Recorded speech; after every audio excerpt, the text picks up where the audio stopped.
Sauce सोबत खायचं. काही बारक्या लेकरांच्या डब्याला दिले तर सुद्धा चालतंय, कारण ही वडं तेलकट नाही तर लहानापासून मोठ्यांपर्यंत हे डब्यासाठी सुद्धा लई चांगलं येतं. नमस्कार, आज करणार आहे आपण एक वेगळीच रेसिपी. वेळ न लावता पटदिशी आपण रेसिपी बघूया. मटकीची डाळ मी 1 तासभर झालं भिजू घातली होती. अशी चाळणीत टाकून डाळ त्याचं पाणी नितळून घ्यायचं. हे मिक्सरला टाकते डाळ. त्यात पाणी काही सुद्धा घालायचं नाही, असंच मिक्सरला बारीक करून घ्यायचं.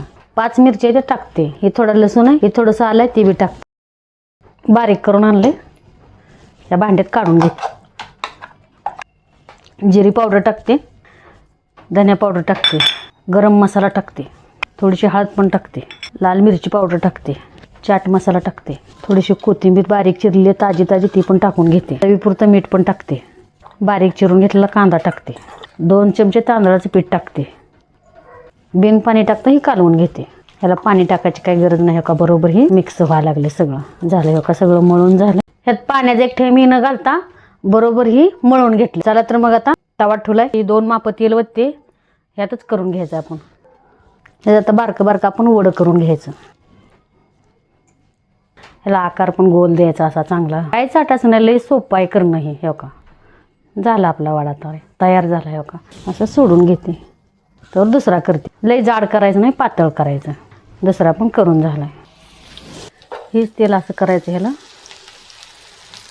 पहिलं टाकलेलं आपण पलटून घेऊया. असा एक चमचा घ्यायचा, चमच्यानं असं हे पण पलटून घेऊया. असं सगळं थोड्या तेलात चांगलं भाजून घेते. हे भाजलं आता काढून घेऊया. हे बघा, मटकीच्या डाळीपासून असं ही वडं तयार केलं तर ही वडं खायला सुद्धा छान लागतात आणि ही पौष्टिक आहे. ते चांगलं मटकीपासून. आपण मटकी तर खातोच भिजवून, ही वडं सुद्धा पौष्टिकच केले तर मी.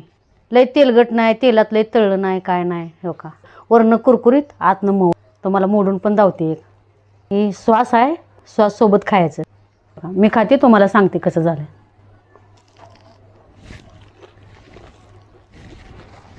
एकदम छान, माझ्या भाषेत म्हणजे एकदम भन्नाट. आणि ही वडं म्हणलं तर मटकी डाळीचं असल्यामुळं पौष्टिक आहे.